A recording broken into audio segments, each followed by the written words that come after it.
नमस्कार भाइयों, स्वागत है आपका हिंदी की क्लास में। बिना समय बर्बाद किए हुए हिंदी की क्लास को लेकर के चल रहे हैं। शानदार 15 क्वेश्चन हम 5 से 6 मिनट में समाप्त करेंगे। बने रहिए हमारे साथ वीडियो में अंत तक। अच्छ शब्द का पर्यायवाची है। अच्छ शब्द का पर्यायवाची होता है चचु।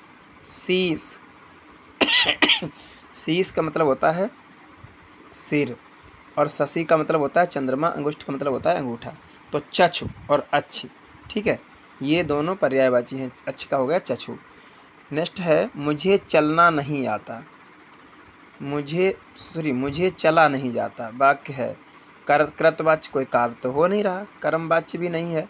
भाववाच्य, सोच ही तो रहे हो मुझसे चला नहीं जाता, तो ये भाववाच्य हो गया। भाव आया ही हमें कि हमसे चला नहीं जाता।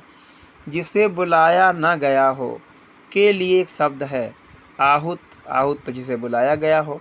अनाहुत, यही से हो गया अनाहुत।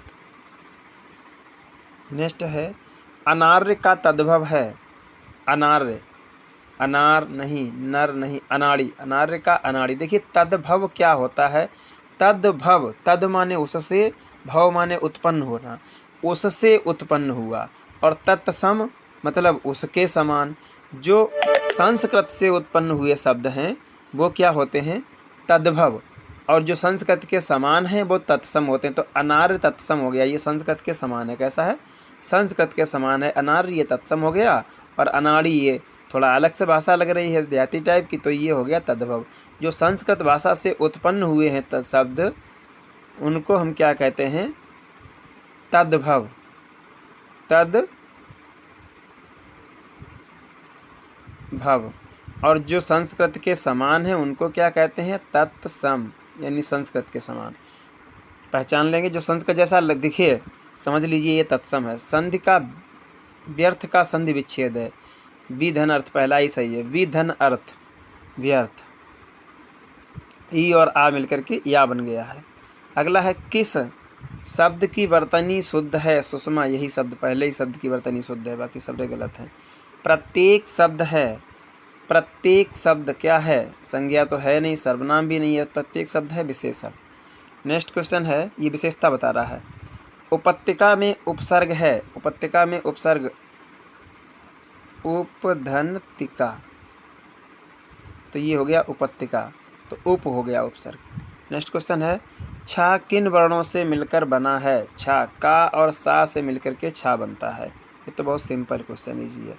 निर्मला के लेखक हैं। निर्मला के लेखक जयशंकर प्रसाद, अज्ञे नहीं, मुंशी प्रेमचंद जी हैं। ऑप्शन नंबर 3 सही चला जाएगा। अनुचित में कौन सा उपसर्ग है, अन धन उचित,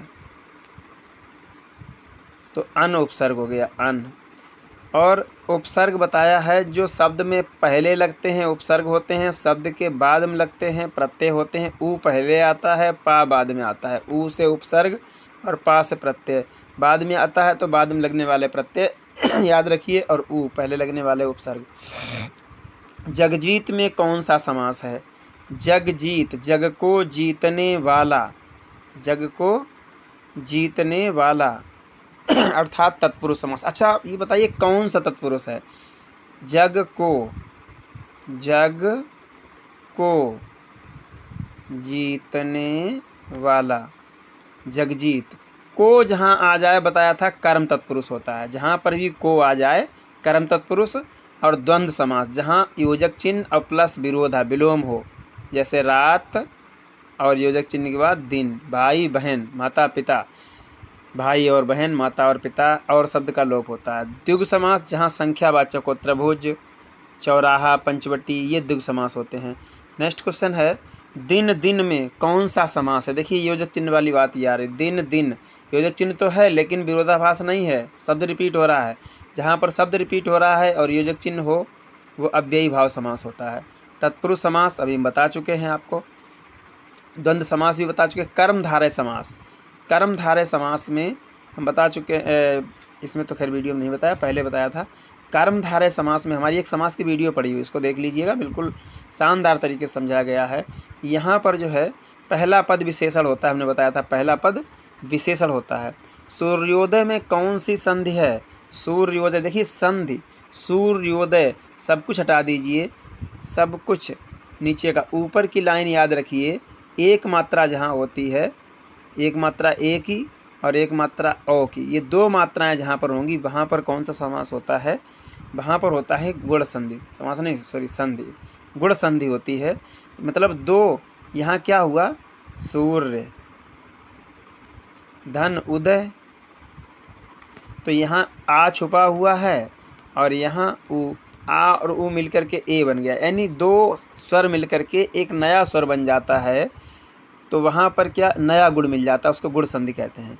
ठीक है, तो लेकिन हम आपको ट्रिकी बेस बता रहे हैं कि ऊपर बीच के अक्षर पर ऊपर एक मात्रा ए की है या एक मात्रा ओ की है तो ये गुण संधि होती है, और यही मात्राएं अगर दो हो जाएं तो वृद्धि संधि हो गई, यानी अ और औ की मात्रा हो गई तो वृद्धि संधि हो गई। ठीक है, यड़ संधि में या, रा, ला, वा, इन चार अक्षरों के पहले एक अक्षर अधूरा होता है, यड़ संधि हो गई, और वृद्धि तो अभी बता ही चुके हैं। चलिए नेक्स्ट, मिठाई में कौन सा प्रत्यय है? इस वीडियो का नेक्स्ट और लास्ट क्वेश्चन, मिठाई में कौन सा प्रत्यय है? देखिए, ये मिठाई में आई प्रत्यय है। क्या है? आई प्रत्यय। ठीक है, तो वीडियो समाप्त हुई। फिर मिलते हैं किसी अगले वीडियो में रोचक जानकारी के साथ।